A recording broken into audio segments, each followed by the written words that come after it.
Hello world, I am Curtis Simpson, and this is Jectives Typography News number 44. Today is Wednesday, April 1st, 2026. Don't worry about April Fool's pranks or jokes. I'm not a fan. They will not be happening. I think the rule is you're supposed to do them by like noon anyway, so we are well past that. I think I'm going to undo this button. I'm feeling a little too buttoned up.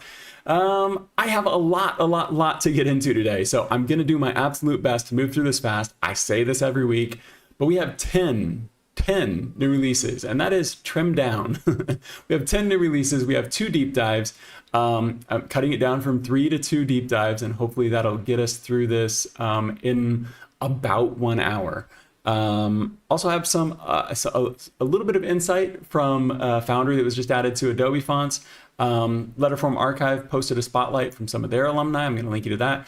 And I got a follow up to Jason Santamaria's citywide font. Last week we were talking about the inspiration for that. So he linked me to a video for that. First though, I want to give a shout out to myself. That book right back there, the Ohno book, I did a book review of that. That is linked in the description. I did that on Monday. So Monday's live stream was the book review. We have so many new releases right now. I don't think next Monday is going to be anything weird. I know I've done like 2 or 3 of these in a row. Oh yeah, 3 Mondays in a row. I've done something other than typography news. We have so many new releases. I have so many fonts I want to do deep dives on that I think next Monday, this coming Monday, is like 95% sure just going to be typography news, because we gotta find some extra time to get to these fonts. But that's what this new format allows us to do. 3 times a week makes things much more flexible, much more fluid. It is more work, but it's more fun too, right? I hope so. So I'm going to flip my screen and we will get to some news. I did want to say thank yous before I swap my screen. I did want to say thank yous just super fast. I don't know. Oh, okay. I've had meetings. I've had a lot of meetings actually with people in the type industry since I started this channel. But recently I've had 2 really good meetings. One with Carl Enlund, creator of FontBob and Carlstype. And we met 2 weeks ago and talked about, he gave me a bunch of insights into FontBob and how he was been creating these crazy things that we've been talking about on the channel. And he also told me about the FontBob font editor itself. You can do it on your phone. It's crazy. It's all in browser. I don't have that linked in the description, but I'll add this after the live stream ends.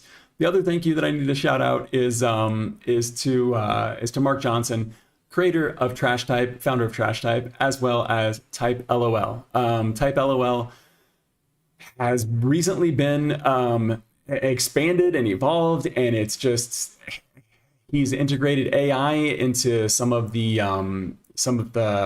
back end of it and stuff like that, and just the things that he's doing. Like we talked for like an hour and a half this week, yesterday. Yeah, we talked for like an hour and a half yesterday morning before he goes and travels the world. Super interesting conversation. We have plans to do a video when he gets back, and I think that you'll be very interested to see all of that and look at how AI is being used a little bit in the type industry. I know a lot of people in the type industry are very weary of it, but I think that you'll like this. So we'll get to that when we get to that, but let's go ahead and switch the screen and get into this news, because we have tons to get through. If I can remember how to do this. There it is. This was the book review. I don't know why I had that up there. The book's also back behind me, but I was just going to show you that and then got ahead of myself. The first thing we're going to look at today is from Identity Letters. So Identity Letters, we've talked about them before on the channel, new releases. This is one that released last year, Cativo, and it was a slab serif, really cool. I did a review on that. Let's see what episode that was. I probably have it. Cativo. Let's see. This was on episode number Typography News number 30. If you want to go check this, my deep dive on this. I usually do all deep dives, so there's definitely a deep dive on that. They were recently added to Adobe fonts. Let me make sure I'm not blocking anything. Identity Letters was recently added to Adobe fonts, and six styles of Cativo are now available. Let me go ahead and add this real quick. There we go. I'm linked up. That's how fast it is. So if you have access to Adobe Fonts or Creative Cloud, which probably most of you do, even someone like me who uses Affinity still pays for Adobe fonts, you now have 6 styles of Kativo from Identity Letters available to you. You might remember, though, that Kativo actually has 18 styles. Let me go ahead and show you this in Affinity because I did prepare a little slide. Here we go, right here, a nice little chart. Tab this, let's see, boom. So, I don't remember there we go. The black ones up top are the versions that are available on Adobe fonts. The bottom ones there are the ones that are only available through Identity Letters. You can see they're going from thin, let me see what's available on here. Thin, regular, and bold are available on Adobe fonts. I think that's probably enough to get you started, but they are missing quite a few below that. So thin is the lightest weight, but it does go all the way down to black, black italic. It does go all the way down to black. So you got about a third of the fonts on there. I reached out to Identity Letters. I reached out to Moritz Kleinsorg. Hopefully I'm saying your name kind of right, Moritz. And I got a response here. It was, so the exact question that I asked is up there in green, but the big Kativo quote here is from Moritz. So I asked, is there any reason only 6 of the 18 styles, let me go ahead and take my face off. Is there any reason only 6 of the 18 styles are available on Adobe fonts? Also, do you expect to make more fonts available on Adobe, or will Kativo be the only one? For perspective, I don't really know how Adobe fonts works. I have some insights, but most people are very hesitant to say anything. Nobody wants to say anything about Adobe fonts. So any little scrap of information, I'm going to let you guys know because I'm sure some of you are equally interested as I am. Adobe is quite, this is Moritz quote to my answer. Adobe is quite selective for new Foundries and then for styles. I also would like to have seen the complete family online, but I have no influence on that. Adobe prefers expressive display fonts right now. My typefaces do not really match this criteria, so I guess Kativo will be the only one for now. If they change their preferences, I would be happy to give them more typefaces, but again, I have no influence over that. I will turn my face back on. I'm not sure if when I asked this question, if Moritz was under the impression that I was kind of like blaming Identity Letters for what was available. I was more so just interested into to know if more typefaces would be on there, because whenever a new Foundry gets added to Adobe fonts, I like to report on it just so you guys know that it is available. So I thought maybe I could give a little bit more information, a little more insight, and I wasn't disappointed. I mean, this does give some insights. It's interesting that they're mostly, their preference right now is expressive display fonts. That makes sense. I think most people probably are going onto Adobe fonts and looking for like a 1 or 2 time use font. Maybe they're looking for like a specific project or something. I'm not sure. This part's speculation. But it makes sense that a lot of people probably aren't going to Adobe fonts to find like a nice sober workhorse font on their day-to-day anyway, because they probably have their brand typefaces set. So it's interesting that Adobe only wanted these 6 right here when they could have had the whole family. I'm not sure what, I'm sure it comes down to like licensing and paying Identity Letters for the weights that they're going to have. And I do know from talking to another Foundry that was previously signed to Typekit, so they were allowed to tell me a little bit.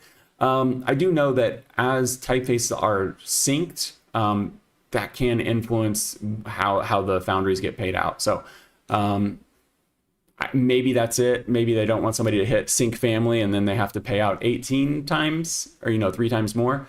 I don't know, but these are available now on Adobe fonts, so you could definitely go check those out. If you wanted the whole family, I think it was 169 euros. So you could always test these out on Adobe fonts and then go check them out.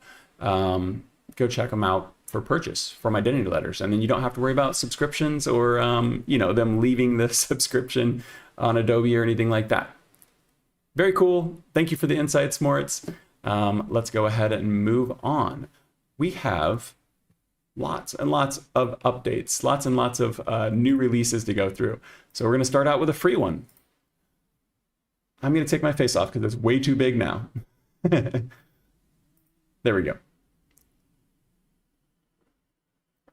So we've got 10 this first new release out of 10 is from Brandon Nickerson. By now, if you're familiar with the channel, you know the deal with Brandon Nickerson. All new releases come out at $0 and 0 cents. New releases are free until the next typeface releases. I don't talk about every typeface that he releases, but this one here is pretty cool because it has a lot of swashes. So this is BN Rogall from Brandon Nickerson. You can see a big lowercase g swash on there. And it says BN Rogall is a tight controlled typeface built on rhythm and restraint.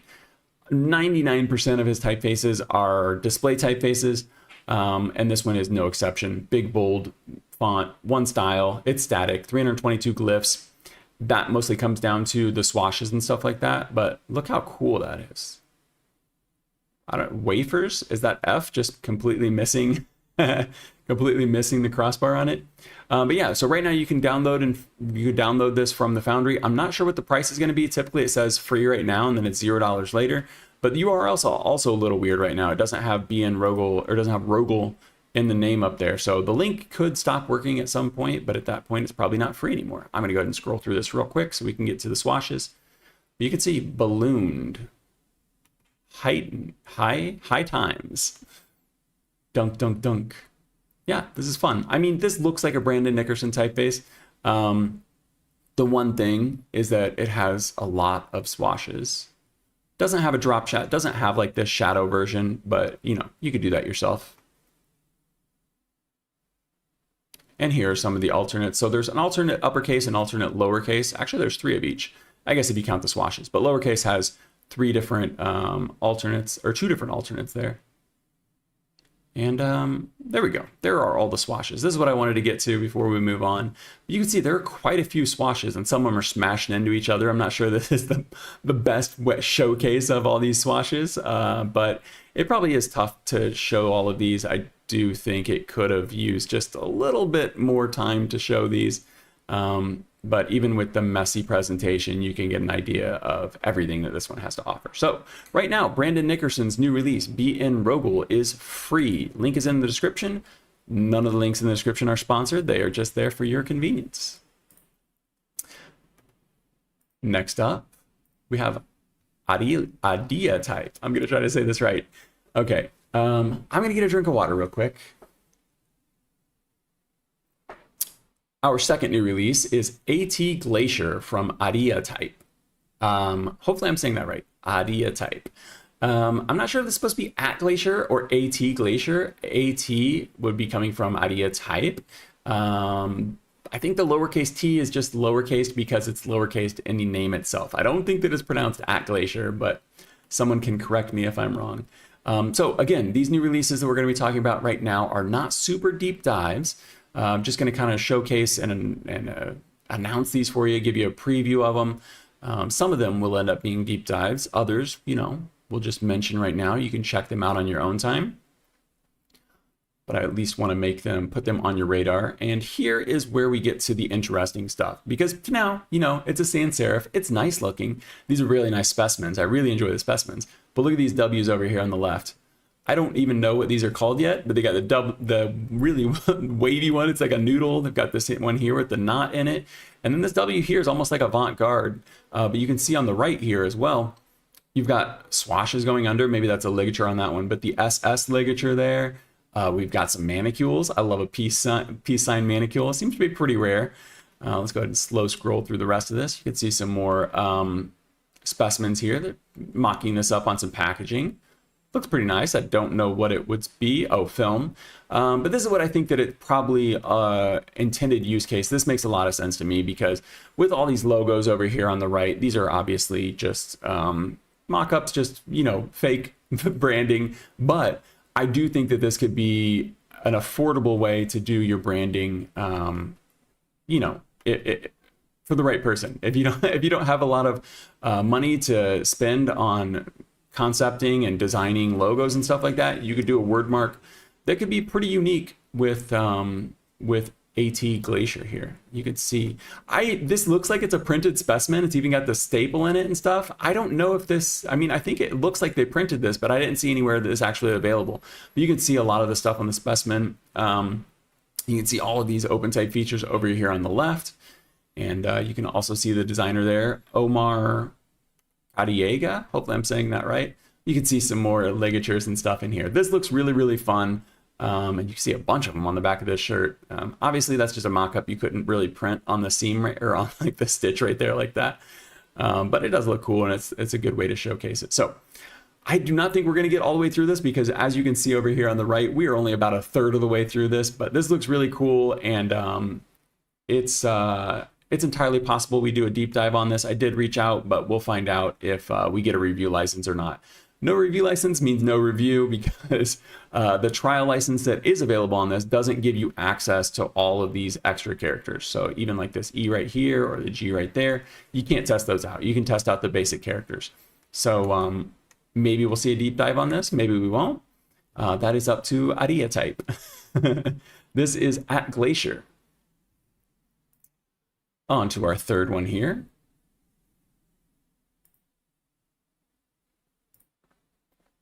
I'm going to go ahead and show the email announcement on this one because I think, oh no, that's the next one. Okay, not going to show the email announcement, just kidding. This third new release out of 10 is Hot Type's new font, and it is Shear. Shear looks really interesting. I definitely want to test this out and do a deep dive on it because rather than having different weights, Shear has different widths. So it's got 4 different widths and 5 slants. So that's going to add up to 20 styles. As we scroll through this, I'm gonna come back up to the top, but you can scroll through this a little bit and you can see how far back that's slanted. So you've got a back slant of 40, and you've got a back slant of 20. Then you've got the neutral. Then you've got the slant of 20 and the slant of 40. So 5 different slants here because if you count neutral, and then you've got 4 different widths. I'm going to click on more info here because I think this gives us the most context. But you can see here 20 styles, 40 degrees or 20 degrees. 40 degrees is really steep. I mean, 20 degrees is already pretty steep. But this one here is, they've got some inspiration that they've got listed here. It says Zeitung's Grotesque, Schmaffelet Grotesque, Schmalfett Grotesque, and Impact. You know, my dumb brain just sees impact because I'm not familiar with these first 2 fonts. So I'm gonna have to look up those typefaces if we end up doing the deep dive on this one. I think this has a full trial license on it, so it should be pretty easy to do the review on this one. And it looks really cool. The one thing that I think is strange on this one is that it's static. So I found that kind of surprising. Here you can see all 20 of the A's right here. And because shear is in the name, so I think you're kind of getting that. Because like when you shear a typeface, if you were to like stretch it, you would get those parts that stretched out. Obviously, they've adjusted and fixed those parts. But the widths here are almost handling the weight themselves. So we've got extra condensed neutral over here on the right, and then it's going all the way over to extra expanded neutral. So you can see like the weight is coming from the width. But it looks really cool. You could definitely do some really expressive stuff with this. The one surprise to me is that there's not a variable. So if we do a deep dive on this one, look at all that language support. Holy moly. If we do end up doing a deep dive on this, I will definitely try to get an answer on the variable aspect of it and why that doesn't exist. On to the fourth one here.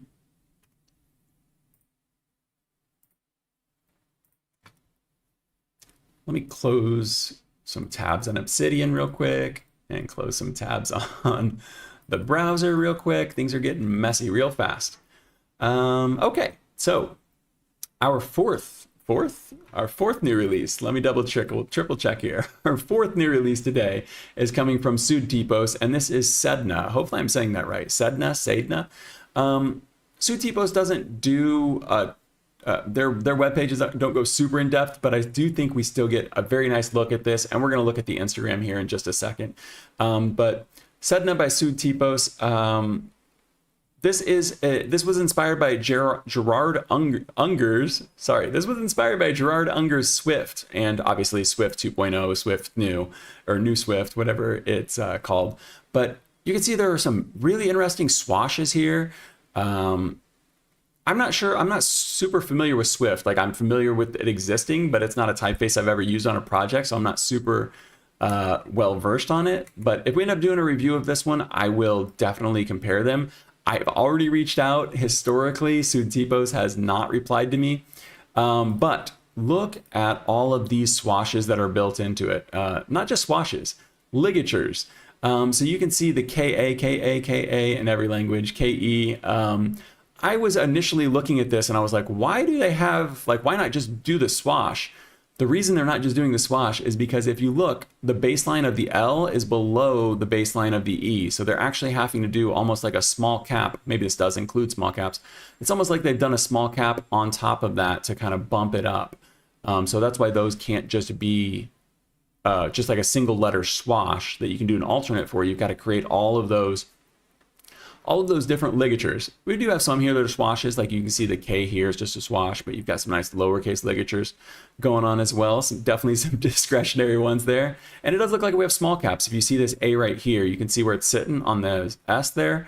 I would really like to test this out. But yeah, so it looks like it's got a bunch of swashes, a bunch of ligatures, small caps. Looks like it's got standard fractions. But all in all, the count right here is 1,012 glyphs on it. It looks pretty cool. I did want to point out though, this was the one that I got ahead of myself. Look, you can see I reposted this. I did want to point out that the specimens they sent out in the email and the specimens that are on social media are much cooler than what's on the website. I think that I mentioned this last time I got to a Sudtipos release, is that the website leaves a lot to be desired. It looks like a traditional specimen, like so you go to like a super old school specimen book and it looks like this, you know, but we're used to the ones over here on the right side with the the siren or the mermaid and Sedna here. So I did read that Sedna was based on either a moon or a planet, and it looks like that makes sense because you can see it up there. That's pretty cool. But you can see it in context here as well. So I don't know if we'll do a deep dive on this one or not, but as you can see right there, 18 styles, which is going to be 9 weights plus italics, and it is variable. You can purchase this one from the Foundry. There were 21 OpenType features listed, and right now it is 50% off during the launch window. That was Sedna from Sudtipos. Let's move on to the 5th one. Our 5th new release today is coming from Kind Type Foundry, and this is available on Future Fonts. It is called Missive Serif. I'm going to come back to Future Fonts here in a second to go through some of the details, but Instagram always loads a little faster, so we can also give a shout out to the Kind Type Foundry Instagram account.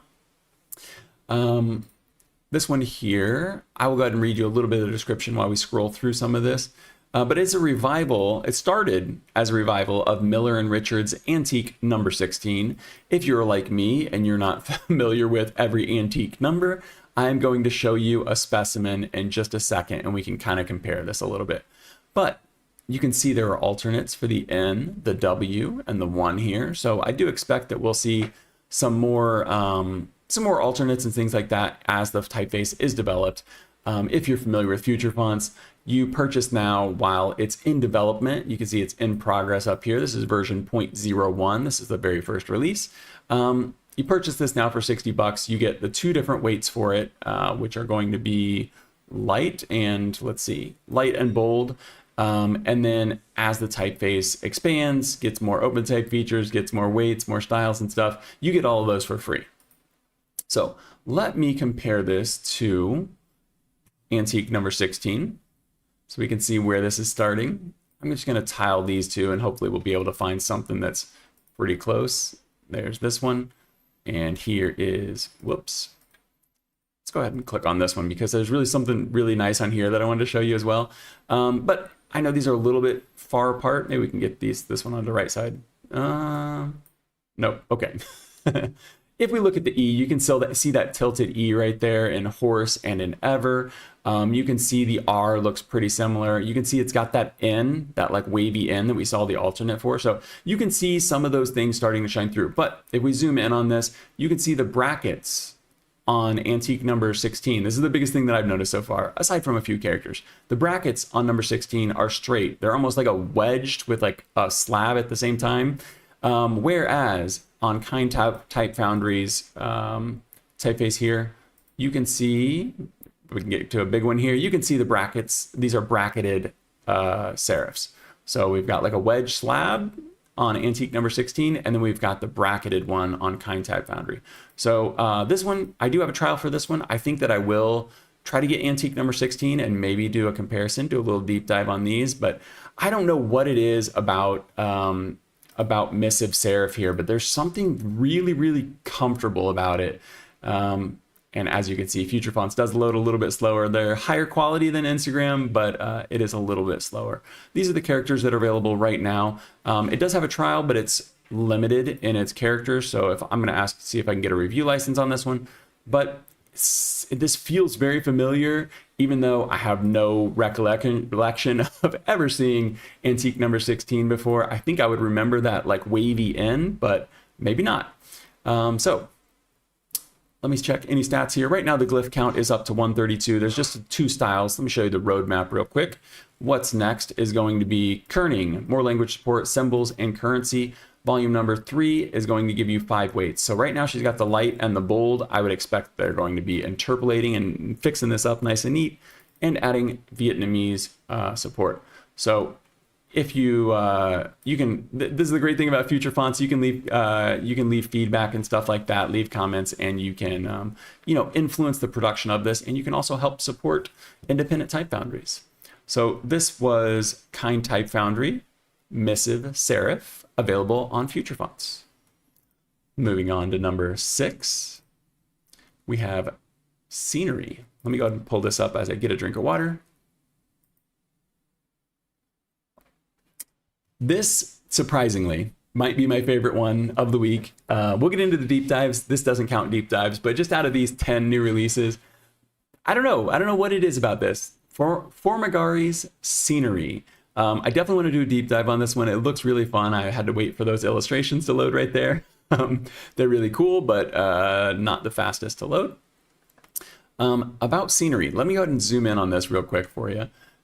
So this one here says that it was takes inspiration from classified display by Linotype from 1955, and Ariel from, let me see if I got this, Ariel from De Bernie and Peignot from 1903.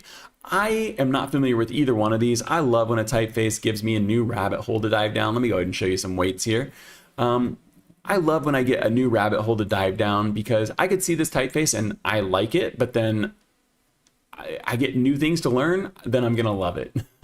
So 16 styles, as we can see here, 8 weights plus italic. This one is static as far as I know. Don't have a glyph count or any features or anything like that, but you can purchase this from the Foundry. The trial is a full trial, so I will have those glyph counts, I will have those features for you because I'm absolutely going to do a deep dive on this one. Maybe this won't be a typeface for everyone, but I'm really excited to check this one out. It seems completely unlike everything else that we've looked at recently. And probably, unlike most fonts that are out there. I don't know. I think this one also was perfectly paired with the illustrations. Look, we've got some circled numbers and stuff on there, some symbols. I don't know. I think this one's going to be really cool. And I think that this could potentially actually be like a really good workhorse for someone, for the right people, for someone. But I mean, with 16 styles, all the weights. Oh, we can get a quick look at the characters over here. It looks pretty deep. Not huge, but like looks pretty deep. I don't know what these are. That's interesting. But I'm really interested to check this out, see how deep it actually is. Maybe my opinion will change when we like really get into it. But just as on aesthetics alone, on vibes alone, I really like this one. I think it's something different. I think it feels fresh, and it looks to be well made. We will have to test that out to see, but even looking at this body copy, these little paragraphs right here, it looks pretty good. It looks like the spacing's good, the color's good, it's legible, it's readable. Yeah, so this was Scenery from Formagari. Hopefully I'm saying that right, Formagari. Number 7 is coming from Cast.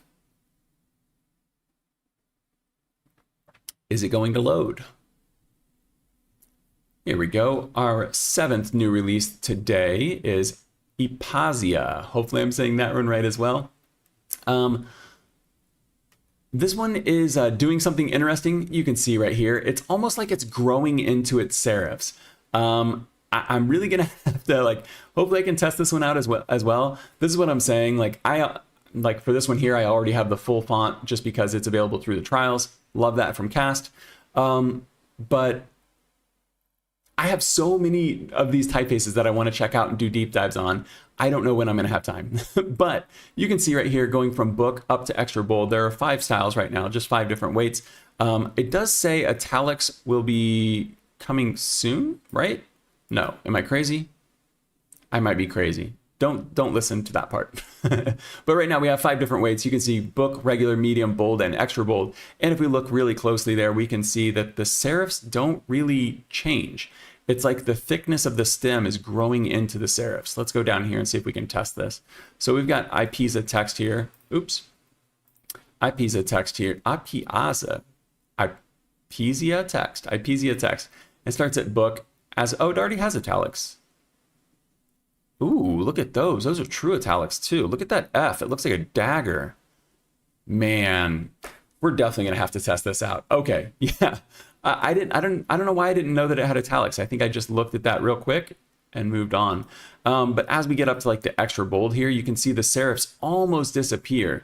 It's like that thickness of those just hangs out and the stems grow around it. Everything else gets thicker around it. I don't think I've ever seen this before. I mean, I've seen like bolder weights lose some details, you know, and then the smaller weights will get some details. Maybe they'll get some ink traps and stuff like that. But I don't know that I've ever seen a typeface that grows into its serifs like this. And it's got true italics. We're definitely going to have to do a deep dive on this one. So since we're definitely doing a deep dive, I'm not going to waste too much more time on this one. This is Ipazia. Ipazia. Gosh, this is Ipazia from Cast. Moving on to number 8. I was really shocked to see this one. Number 8 today out of 10 is Overlaps Wefts. Wefts. That's kind of a hard word to say. W-E-F-T-S. Wefts. Even harder to say for me. I'll try to pronounce this designer's name. Designed by Asawari Suhas Kulkarni. Hopefully I said that kind of right. But this is Wefts from Overlap. And it's crazy to me that we just looked at a typeface last week. We looked at Serica from the Designer's Foundry that was doing a very similar thing where it's like creating a pixel font out of this weaving. And these are completely different. Like if we pulled these up next to each other, they look completely different. I actually have the PDF sitting here, which I think is worth looking at. If we pulled these up next to each other, you know, they would look completely different, but the concept itself is very, very similar. And you can see all the language support that this one's going to have. You can see what it's doing, where it's got this weaving that's like adding onto it to create that bolder weight. So it's going from regular to weaving to woven, where it's just like completely stitched over. If you've ever like darned your jeans, if you were ever like me and you wore raw denim, selvage denim, and you had to darn the holes on the jeans, that's what that reminds me of right there, this weaving. But look, weft ornaments. Wefts ornaments. So very similar to what we saw last week, except this one's got like more weaved and woven ornaments. I don't know. This looks super, super cool. And I am equally excited about this one as I was Serica from the Designer's Foundry. This one here is Wefts from Overlap. And we are definitely going to have to try and do a review of this one. I have a trial right now. It's just a limited trial, but I'm going to reach out to Kel over at Overlap and see if we can get the full font to do a review on this one. Let's move on to number 9. We're burning through these. Hopefully we're doing good on time today. This next one here, number 9 out of 10, is coming from G-Type. And this is one that at first I wasn't sure what to make of it. It felt like something, I don't know, it felt very comfortable to me because it felt like something that I would see when I was in college. I don't know, that was like the period where like Rockwell and Memphis made a comeback and Museo was really popular. Slab serifs just had a bit of a moment, and they were always stacked like this on the specimens. So that's what I immediately felt. But if you take a closer look at the lowercase. The lowercase is sans serif. There are no serifs on the lowercase, but there are slab serifs on the uppercase. This is what they're calling a hybrid typeface. Let me get down to the description here. This is called Gatterberg from G-Type. Hopefully I said the name in the beginning. If not, this is Gatterberg from G-Type. And you can see the cemetery headstone right here. And I'm just going to read you a little bit of this description. We will get into this another time if we can get a review license for this one. Like any typical type designer, I am often to be found seeking inspiration in graveyards. A few years ago, I was intrigued by this lettering on a family crypt in Salzburg.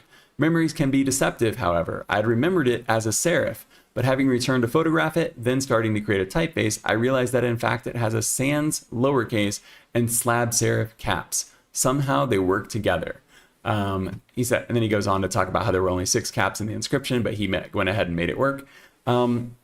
I think this is pretty interesting. I love a good backstory, and I don't know that if this would have been a full typeface at the time, if they would have done all caps like this, but yeah, I guess they probably would have, because it's not like they're creating a new font for every headstone.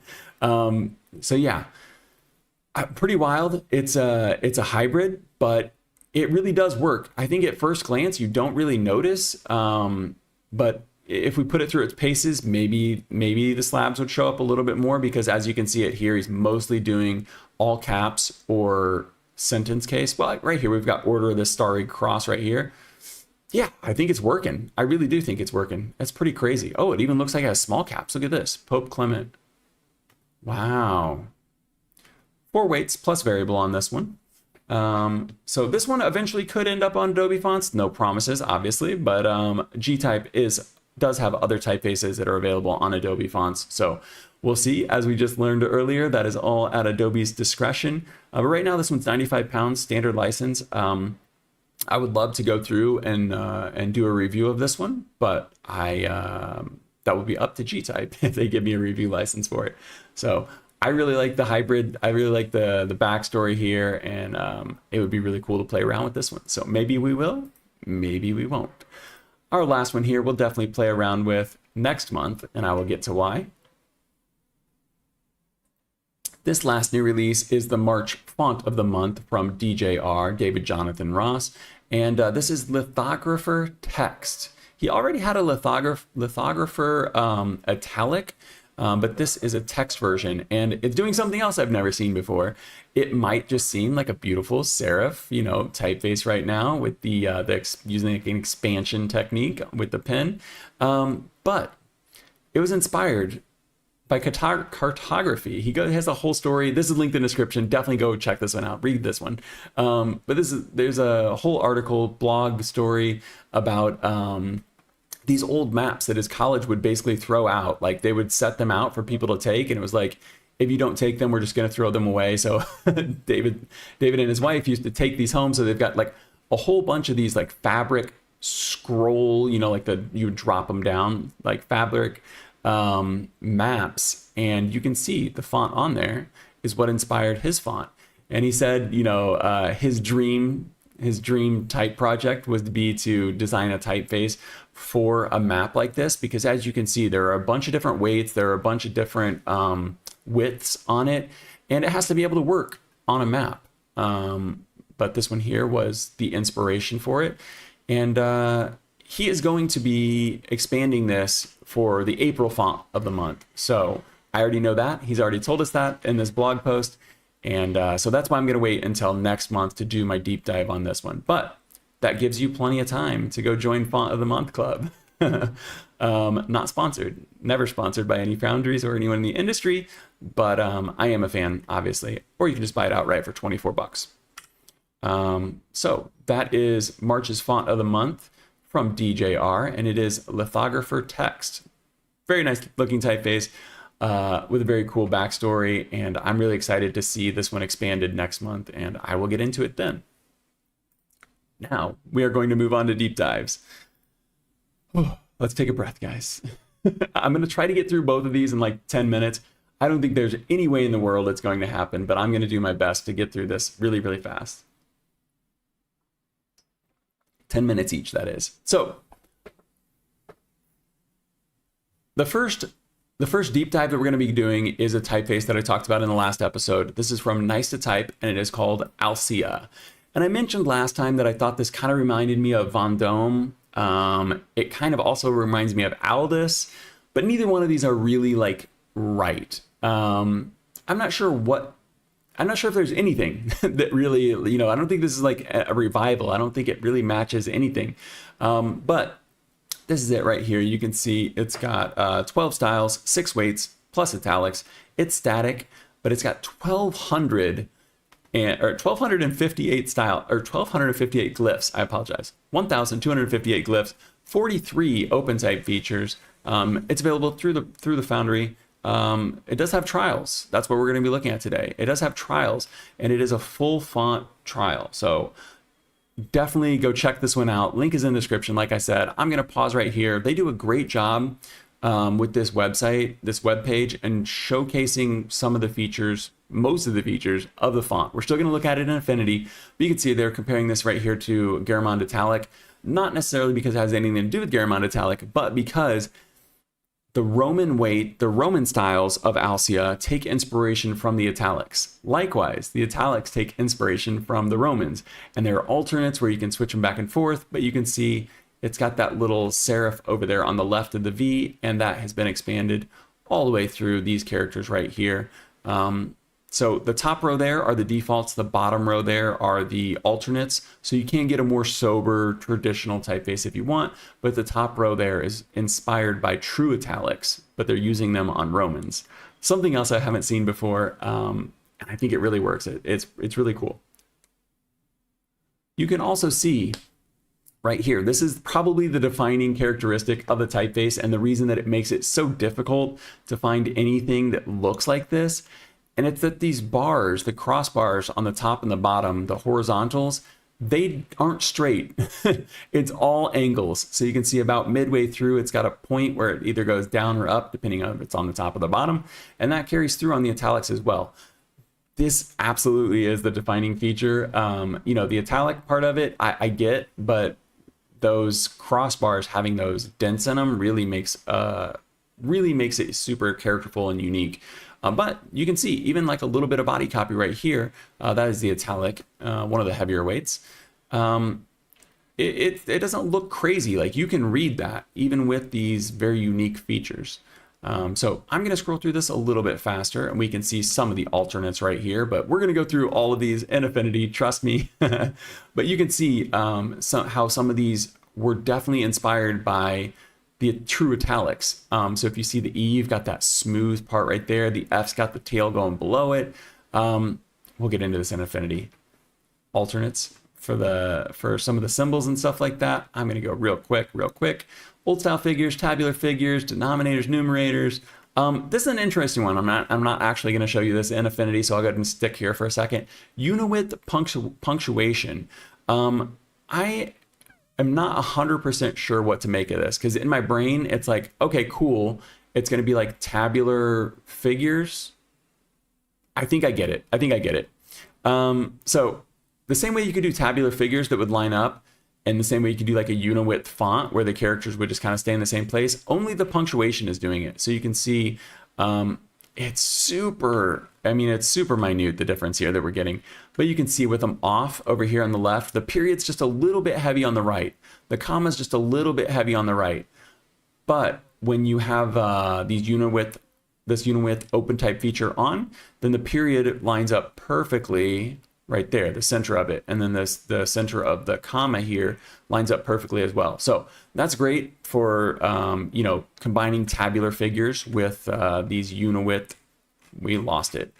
Tabular figures with the unit width punctuation. I've never seen that before, but I completely understand how it is useful. Let's go ahead and hop into Affinity. I want to try to get through this as fast as possible. I already listed all of these details over here on the left, so I won't worry about that, but it is 355. Great great, simple license. 355 is all inclusive. Very similar to Mass Driver. You buy it, you use it. We'll get to it at the end because that makes a huge difference. As you can see, 12 styles, 1258 glyphs, 43 OpenType features. This is a workhorse typeface. Let's go ahead and do a quick A to Z on here so I can show you some of the defining details of it. Wedge serifs with a little bit of a, not entirely pointed, but wedge serifs on there. And then you start to get those points on the crossbars. We got an @ symbol there. We'll get to that in a second. But you can see on the E and the F here, these are some of the best examples of these points here. And even on the serifs, on these crossbar serifs, on the E and the F, you can see it's not just a straight bar, it's pointed in. Funnily enough, they're not doing it on the G, but maybe they're only doing it on the horizontal ones. You can see that same feature there on the L. Okay, so we're getting an idea of what this one looks like. It has small caps, as you can see right here.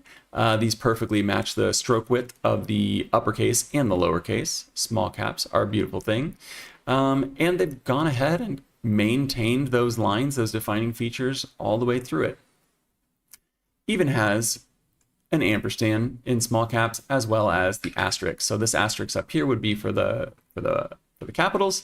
It also has case sensitive punctuation, so we'll get to that here in a second.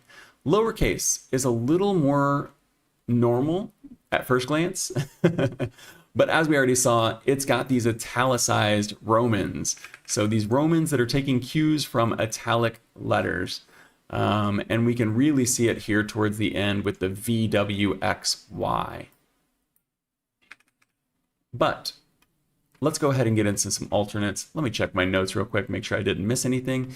If we come down to the italics real quick, these are maintaining all those italic features and stuff, but we are actually going to be able to turn those off and get like a more Roman look to it. So it does have italics, and we can do basically the opposite of what they're doing here, where they've got some italic influence into the Roman. We're going to be able to get some Roman influence into the italic and get almost more of an oblique look to it. I'm gonna have to get out of this big part right here. We get to some typography features immediately. You can see right here this giant list of features. We are really gonna try to burn through these. So start out, we've got discretionary ligatures. Not gonna turn those on for this, but we can turn them on for the body copy here in a second. We got the /0, very nice to see. We've got an alternate uppercase A, boom. So this just gives you kind of that stroke that's going through the top there. And it also lowers the crossbar. But if you look at the small caps, it carries through on the small caps. I'm not going to turn these off this time. I'm just going to keep going through and keeping them on. We got the G's right here. You can get rid of that beard or keep the beard. If you were trying to replace a more traditional typeface like Vendome or like Aldus, let's go ahead and look at this right here. We've got Vendome on top and we've got Aldus on the bottom. So if you were trying to replace something like this, it doesn't have the beard on it. If you were trying to replace something like this, it's got a teeny tiny, I don't even know if you'd call that a beard. I don't think that's even a beard. It doesn't have a beard on it. So if you wanted to match that or replace that, if you're trying to get something a little more unique, I think that's really where Alcea is going to shine. If you want to update your branding, if you want something that feels familiar, but it's doing a lot of its own thing, you could ease yourself in with stuff like this.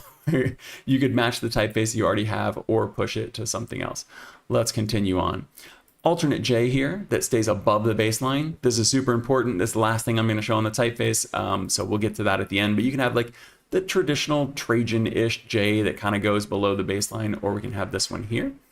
Alternate K. This one is pretty wild. I'm just going to go ahead and stay on the uppercase. You get the idea. The small caps change as well. I don't know that I've ever seen a serif that punches into the stem like that. You see that, with geometric sans serifs a lot of time, and I'm probably just forgetting a serif that does this, but it seems so striking when you see it on a serif like this. You can see the way that the bottom, the leg here, flares out. Really interesting. Go ahead and leave that on. Next up is the Q. So I've already turned it on there, but see, same thing going on here with the J. This one here's got the tail going below the baseline, but if you turn on the alternate, it pops up above the baseline. So it sits right on that baseline. Gonna be really great for stacking. We've got an alternate R that's gonna match that K over here. Zoom out just a little bit so you can see the R and the K are now gonna match. and we're going to get into the lowercase. So we already saw this on the website, but you've got the alternate A here. We've got an alternate E that's going to get more like the italics. Let's get that smooth look to it. Alternate F. So these here you might want to turn on if you wanted them to match more along with that like VXY, WXY, because some of those are pulling in some more italic feel to them. Get the single or the two-story G there. We've got the K. This K is going to match the K's from up there. This P here we already saw, it's got a swash on it. I almost think this gives it a little bit more accessibility, a little bit more legibility to differentiate it from the Q. I don't know that this is like on its own is the most accessible. I think the serif is probably more familiar. You're going to read what you read most. But if you really wanted to differentiate and completely avoid the mirroring, it does have the serif there, but this definitely differentiates it. Okay, let me show you. We can change this HIL here and make it a little more italic, I guess. Again, inspired by that italic where you would kind of have that kick on the bottom of some of the letters. You'd have it, imagine like Garamond, you'd have the swoop on the top and the swoop on the bottom, like you'd learn in calligraphy class. Boom, boom. So they're doing that with wedges, which is really interesting. And so now those really match these over here, but we have alternates for these. So you can get these to be much more traditional. I think that's what you're going to want to do with body copy. I don't think you're going to want these in your body copy. I think you're going to want these. So if you're doing big, long strings of text, maybe this is the way to go. If you test it out and this looks fine, this definitely keeps way more character, way more interesting, but this is the alternate. It's available to you. We've got case-sensitive punctuation. Let me see if I can find that. That's down at the bottom. Okay, so we'll just look at this right here. We got the slash there. Boom, boom, for uppercase, lowercase. I think I actually set that. No, okay. We do have alternate asterisks. So we've got the asterisk right here. This one is set for the small caps. So this big one right here is going to be the one that's an alternate. And this is something you could use for, you know, like a gender star or something like that if you wanted, or just, I don't know, just have a giant asterisk. Maybe there's some other use case for it that I'm not aware of, but you do have that alternate. You also have alternate parentheses. So these two little dingbats here, the sad, the smiley blob, and the happy smiley blob, those are just there to sit between these parentheses. But look at those. Alternate parentheses, you can get real fancy with it. These are probably the antithesis of fancy, but if we look down here at this $sign for the italic version of it, and we do the alternate parentheses here, now we're looking nice and fancy. So those could be really, really fun. I'm not sure what the context would be, but say you had a proper name that was going to be in parentheses, maybe that's the vibe. We have alternate @ symbols. So we have, first of all, we have them matching case sensitive. So we can do just like this, and we get it to match the lowercase. Or up here, we turn on case sensitive, and we get it to match the uppercase.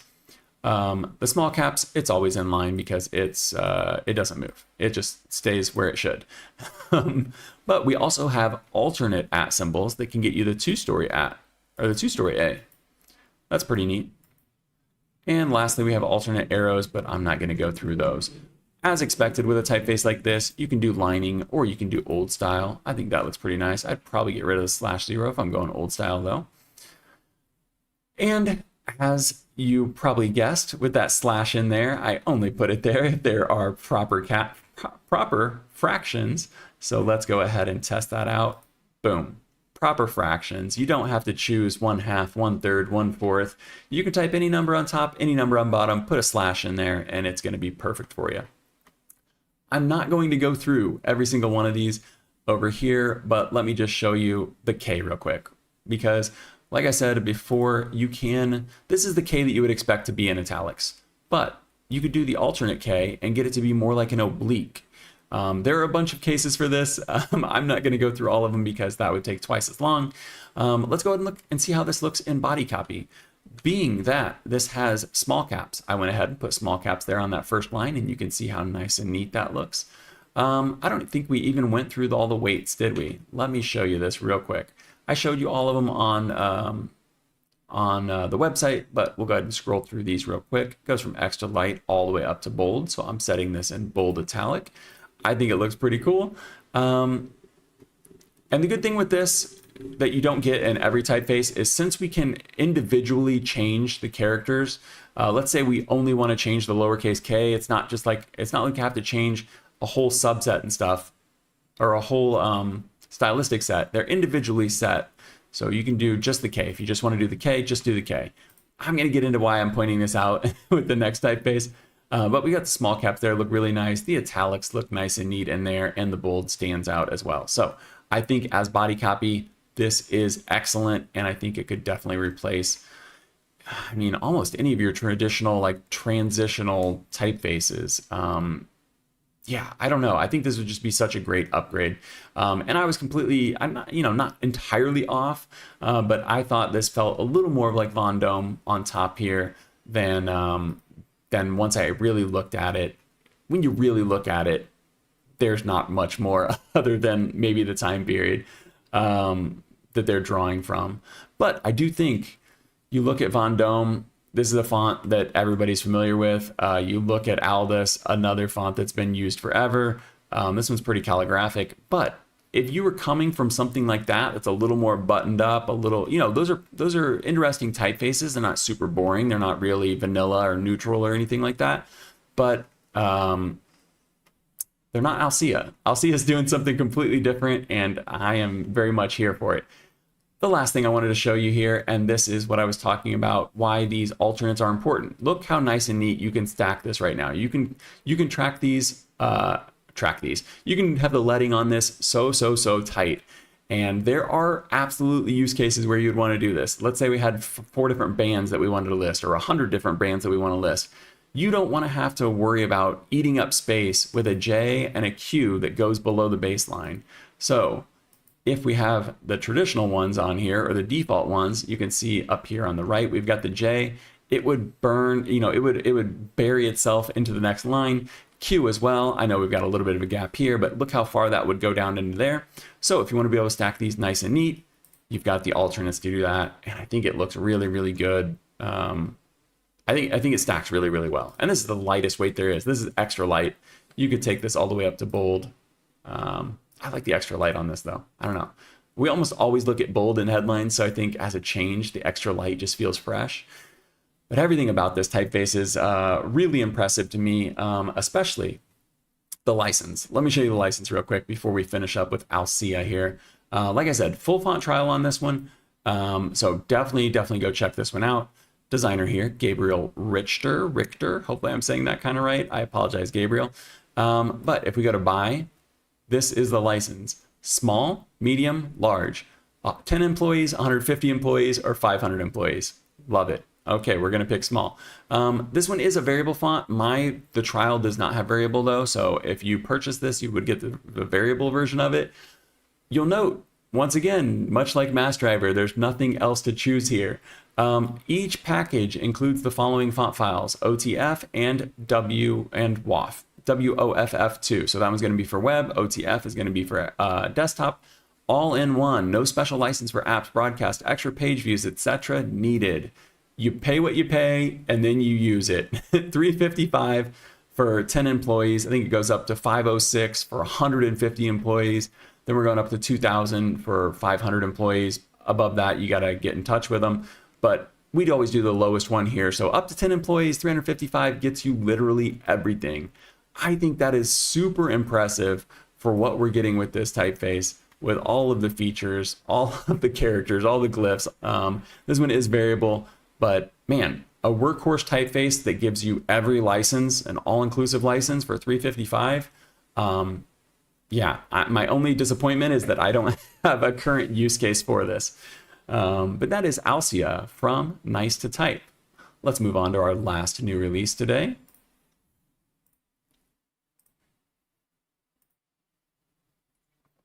One second. There we go. Okay, so we talked about this one briefly last week as well. This is graphics from Typeverything. And I mentioned I have never seen such small tittles, such small dots on the eye, and such small little dot counters on the letters. And there are some little dots here where they don't even need to be, but why not have some fun? And that is what I was told in the email when I requested this review license. This is a typeface that I have a review license for. I'm going to go ahead and scroll through. They're very, very nice specimens here. They're really fun. I said they were inspired by disco, and let's see here. I've got some inspirations up here. They were inspired by Graphies magazine, disco posters, and early digital aesthetics, as well as space age optimism. I think that's really shining through when you look through this, especially the disco stuff. It feels very disco. This is a static typeface as far as I can tell. Just one style, this big heavy weight. 678 glyphs though. That's pretty impressive for a typeface that is one, just one style, static, but a display face. One display face with 678 glyphs.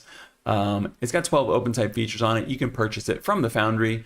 It does have a trial, but it's limited, so that's why I requested and received the review license. And I will show you the price when we get into Affinity because I forgot to write it down. I'll go ahead and spoil the license for you. I'm not a big fan of the license here, but I'm kind of tired of complaining about it. So I'm going to give you guys a break this episode. Here's the desktop right here. It breaks up into web, social, logo, apps, broadcast, and then advertisements. We've definitely seen worse, but we've definitely seen better. If you don't mind the broken up license and stuff like that, look at this. You're sitting at 58 euros for this on for this on desktop. Let me get to my page. I apologize. Oh, $99 on desktop. I'm not sure why it says 58. Oh, maybe it's 58 per style. No, there's only one style. I have no idea, guys. I apologize. $99 on desktop is what I have written here. Go check it out for yourself. Like I've listed up all of this right here. We're going to hop right into the alternates on this one because that is the biggest selling point on a display typeface like this. I apologize, there's a motorcycle driving by very loudly. I mentioned Brandon Nickerson's new release today. He always puts out display typefaces, but they have very few features on them. They're also free. Keep that in mind. They're also free. But lots of times when you have a display typeface like this, it doesn't come with any features. It doesn't come with any, it doesn't come with 678 glyphs. So I'm going to dive right into the alternates. The one problem I have with this is they're not broken out. So we've got stylistic sets like this, and it changes all of them at once. So say you only wanted to change one character, you're going to have to highlight that character, know what it is that you want to change, and change it that way. But let me go ahead and show you this down here because I've prepared this ahead of time like a good boy. So we've got the default on top. Let's go ahead and scroll through these so you can get an idea of what's going on so we can see what the default is. Super bold. They've got these little pill shapes in here for some of the counters. I like that. And we're already starting to see these little dots. I did check out these dots. Let me go back up to the top here. These dots are actually, if I can turn on my layers, boom, wait. I apologize. Oh, I've got them down here. The dots right here are actually the same size. So both of these here are like 5 pixels. I know that it's meaningless to us right here, but you can see the dots inside and outside of the letters are exactly the same. They're gonna look like they're not because white expands, so the white counters look like they're bigger, but they're not. I can assure you they're exactly the same size. So that's kind of fun. You could definitely probably do some fun stuff with that, but let's get back to the A to Z here. You can see even the capital I up here has got a nice dot on it. But big letters, big bold letters, interesting shapes. You're getting like this rounded apex in the bottom of the M there. We're going to see some alternates, so we're going to see how you can change some of these, the R, the S.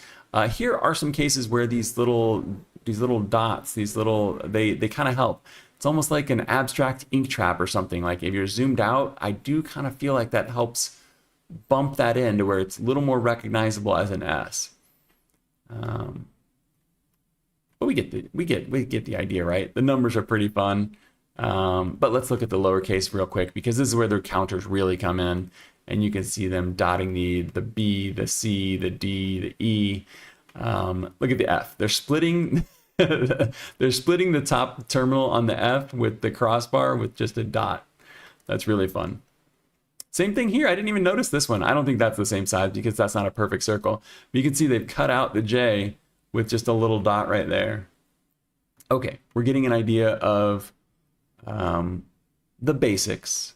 Let's go ahead and look at some of the alternates. I have colored in with green all of the alternates for stylistic set number 1. So I've only got 3 of them on here. There are technically 5, but I combined a 3rd, 4th, and 5th.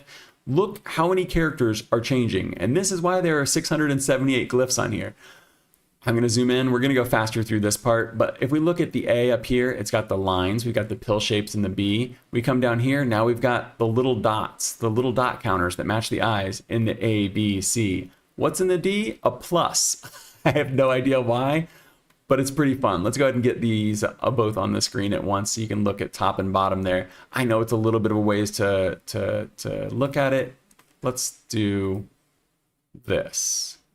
And then we can more closely compare these.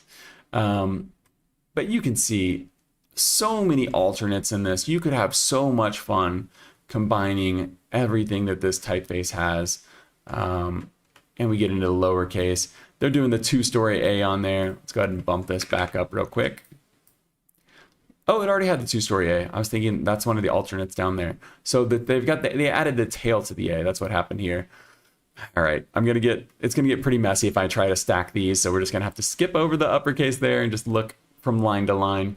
But you can see all of the green ones on the bottom are alternates of this black lowercase row right here. And what are we getting? Nice big dots. It's almost like an antique olive or something where it's like punching in to the character. I know other typefaces do that, but this is the typeface. That's the typeface that I think of. And similar to our last one, where we've got the different J that's got the big hook on it. This one here's got that as well. Similarly, we've got a beard on this one. That beard's dropping below the baseline, so not going to be great for stacking, but could be great for some other fun and to kind of differentiate it from the C a little bit, because as you can see, the default C and default G, if you had those in the same line, I could see how that could be confusing, but do not despair because we've got alternate C's and alternate G's, and we've even got more down here. So let's keep going through these lowercase here. More traditional in here rather than like the uppercase as a lowercase. You've also got the lowercase for the uppercase. So you could swap these. So if you wanted these, you've got the traditional like uppercase N mashed with the upper lowercase N, and then you go to subset stylistic set number 1, and you've got like the lowercase shape on both of these. Same with the lowercase m or the uppercase M there. But you can see just tons and tons and tons of alternates. Let's go ahead and look at this last one here. Kind of curving in the A there. We've got a single story A here. You get the idea. There's a lot that you could play around with. You do have that gripe that I already mentioned, and that's going to be that if you were trying to do these alternates in a headline, you'd have to go in and select each letter. I think this R is really fun here. They've taken that where the arm and leg would meet. It's almost like an ITC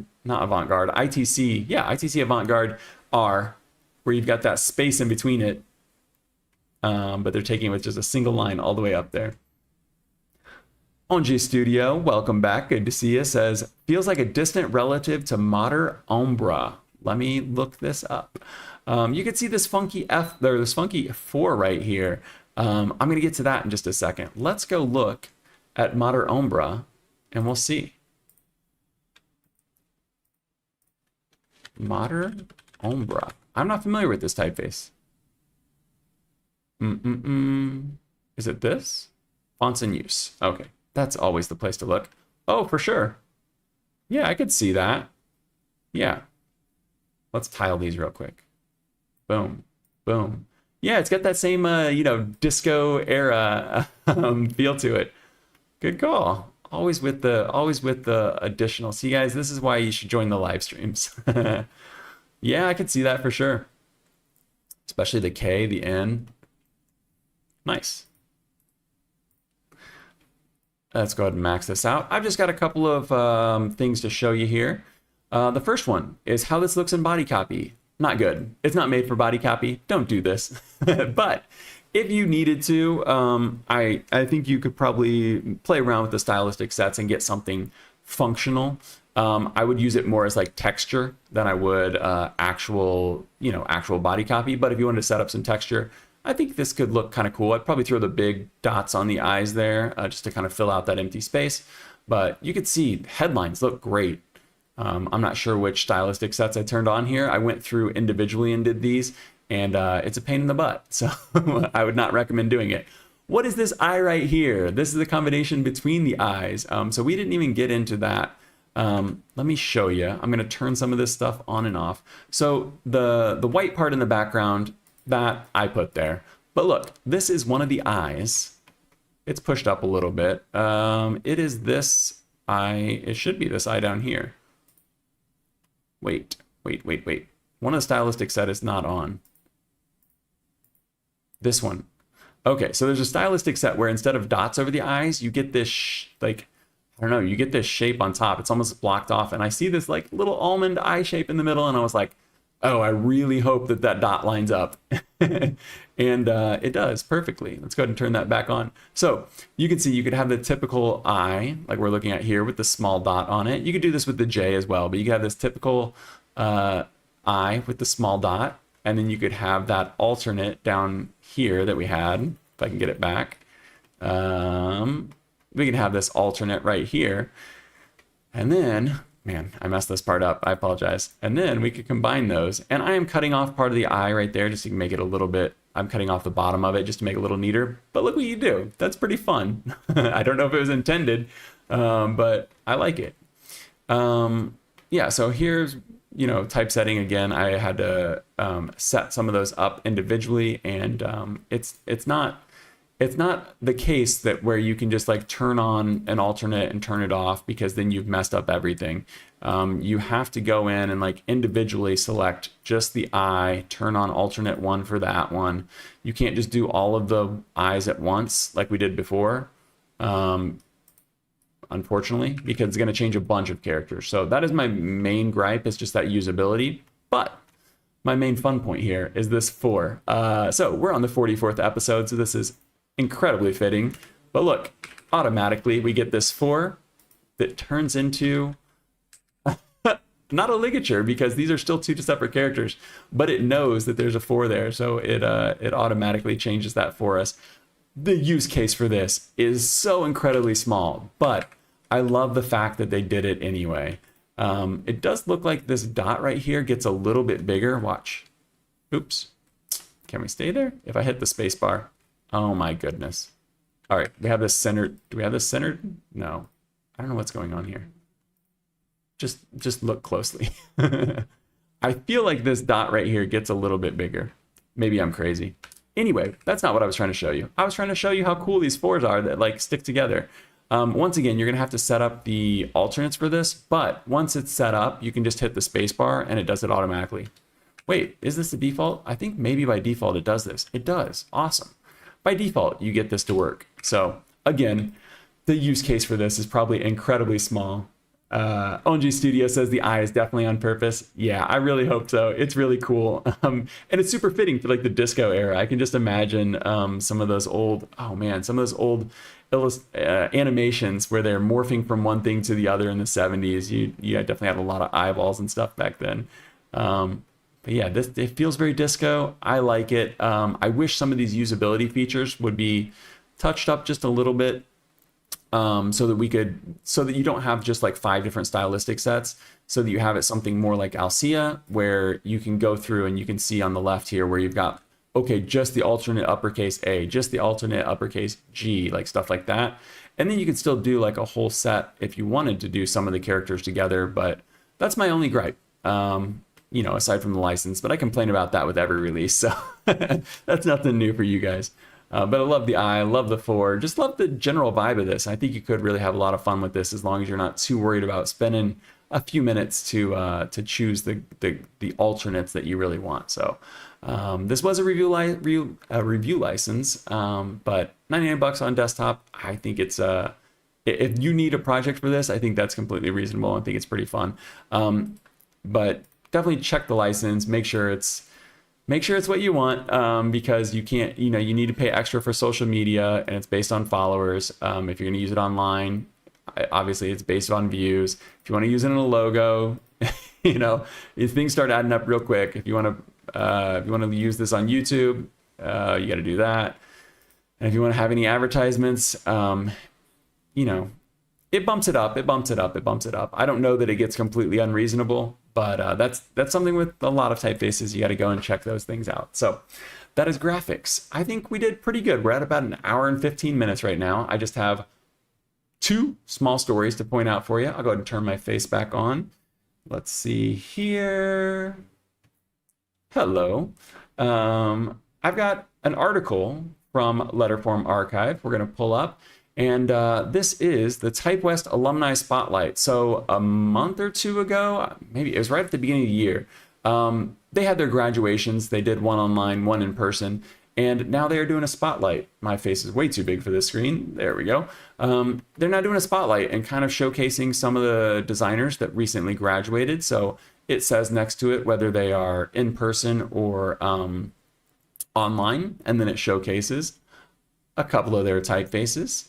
I think this is a great way to get introduced to some new designers. It's also a great way to see if the program might be for you, because you can see the quality of the work that comes out of there, and you can see what you could expect to maybe accomplish in I think it's like a 1-year program. I don't know. There's 2 different programs, so you'd have to check those out for yourself. But they seem to have graduates coming out quite often, so I think it's like a 1-year program. Maybe it's even less.